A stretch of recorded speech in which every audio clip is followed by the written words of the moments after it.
Hi everyone, Cinexaft here with Hour Chameleon Android TV box powered by Rockchip RK3288. It's running Android 4.4 from a SD card, and it's a class 10 SD card, 8GB provided with the box.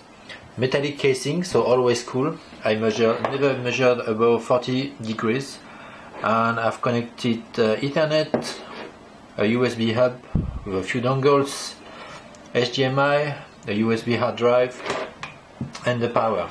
You also have a power button where it's a mechanical switch. So that's the user interface as specific to the company, and the remote is here. So it's an infrared remote control, and with the menu it's okay. And it has 5 buttons at the top here. So I've used it to map my TV remote controls like this. You press the red button here 5 seconds, you press the key, and after you press any key you want here, and it will learn. So I map the power, source, mute and volumes, and it works great.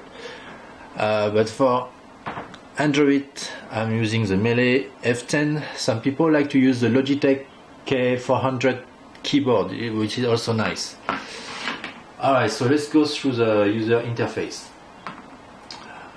One thing, if you are using the standard remote like this is fine, but if you are using a keyboard, sometimes you may want to get notifications of the status bar, and you cannot pull them like this.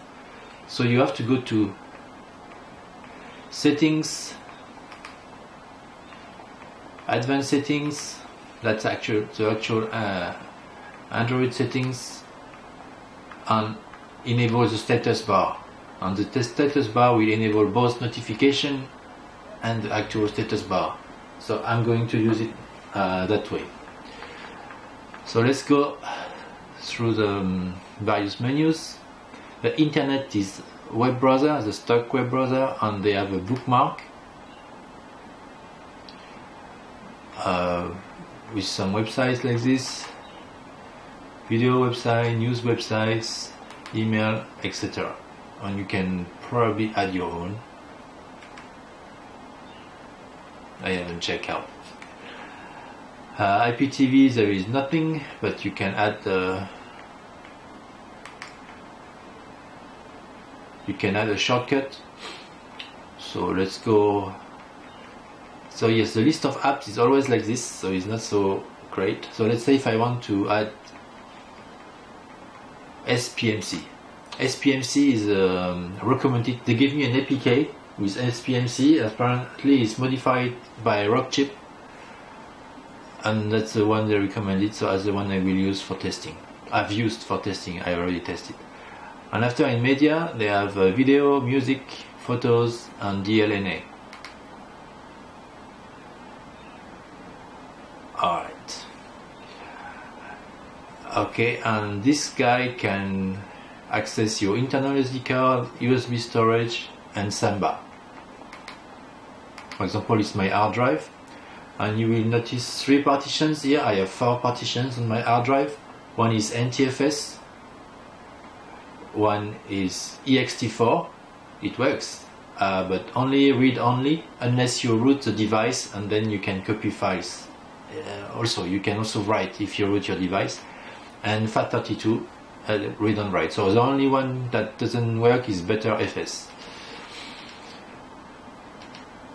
Alright, and the music is the same, etc. And the DLNA is the usual eHome Media Center found in the Rockchip devices. I have never used this. I'm sorry. Apps, yes, like I said, this is a list of apps I installed, and it's not so convenient to browse. Let's say you want to start YouTube, you have to press next key to go to the end. I haven't installed YouTube, but it will be there if I had. And there is an app installer. I will just install APKs that you may have downloaded. The Play Store is a Google Play Store. SPMC I just added as a shortcut by myself, it was not there by default. Games normally is empty, but you can add shortcuts. Tools, you have a file explorer. So okay, I haven't used it much, but at least you will be able to access your network places. Like many file explorers, they can't access the network. I don't know why they do like this. So it works fine on USB hard drive. The SD card is the external SD card. They have two SD card slots, one to boot the OS and one micro SD card for data. And the internal flash is actually the SD card used for booting Android. Cleanup is to kill some apps on free memory, I suppose. Okay, let's go into settings. So they have their own menu called Easy Setup, I believe, and you get network, Ethernet, or Wi-Fi. So for Wi-Fi you need to add a dongle. I haven't tried this, but I tried Bluetooth. I tried two Bluetooth dongle and it didn't work. But the company sell a Wi-Fi plus Bluetooth dongle separately. They didn't include it in my package, so I haven't really tried Wi-Fi, and Bluetooth didn't work with my own dongles. And Ethernet, gigabit Ethernet is working well. So this one is to adjust the screen. Resolution 60, 50 Hz, 30, 25, 40 Hz. That's nice for 1080p. And you also have some other lower resolution. It will support 4K. If I had a 4K TV, I will be able to show 4K up to 60 Hz. Localization, you can select your language.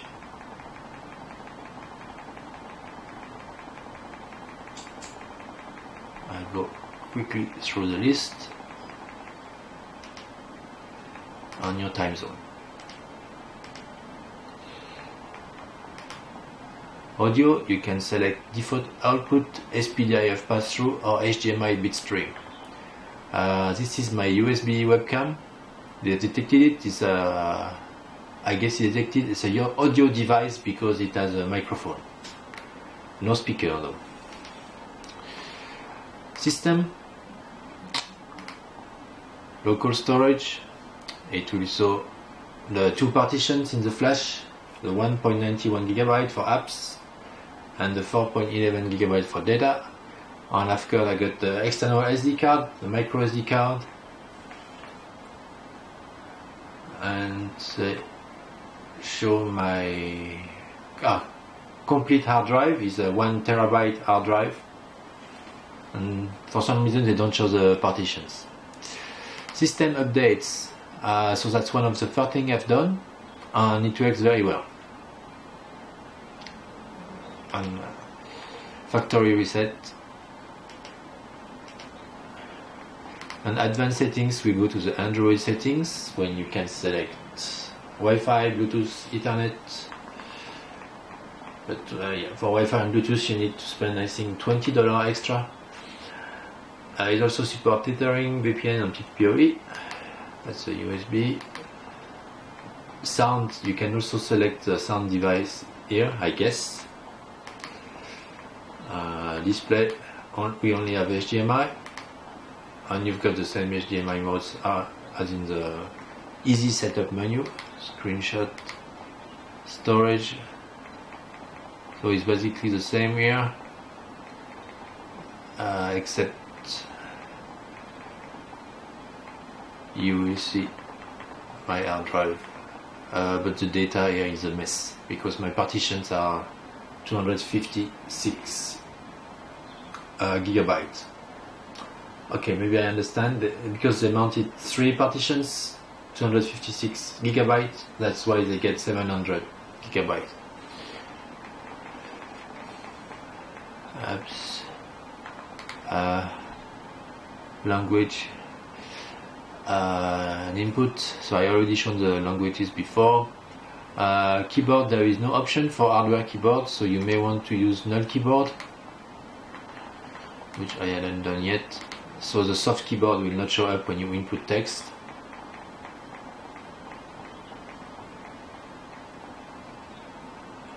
Printing is there. About device, they don't have any special number, they just call it RK3288, and as usual is running Android 4.4.2 and Android 3.10 and the Linux kernel 3.10.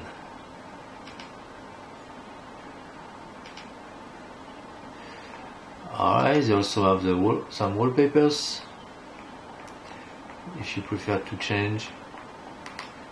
This one is cool. Also have live wallpapers. Auto startup, so you can select the application you want to start automatically.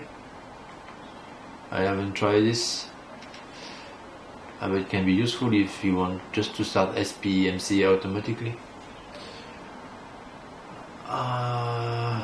Okay, so maybe I just have a quick look at SPMC. Okay, it boots relatively fast despite using SD card. System info. It's a 1080p user interface running XBMC 13.3 and the minor version is 4. I think it must be similar to the Mini X version. So let's try play one video from NTFS. 4K video. Play that one. Pause for us. Okay. So it's playing at 30 frames per second. Perfect. Basically no dropped or skipped frames, and it's a slow motion because the original video is like this. And we don't have audio because there's no audio in this video. Okay, I can play from hard drive or SAMBA, no problem. I will exit. Okay, and finally I will show Antutu score. These people want to see this.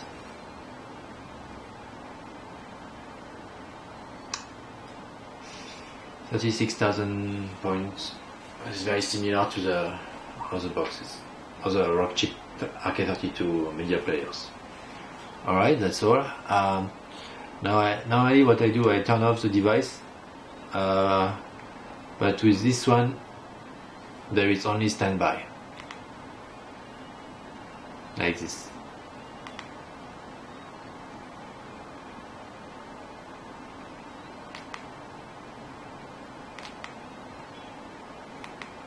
And maybe with the melee I cannot get out of standby, so I have to use the original remote, which works. Okay, and even if I long press 1, 2, 3, 4, 5, nothing happens. I mean, until I release the button. Okay, and if I click this power button here,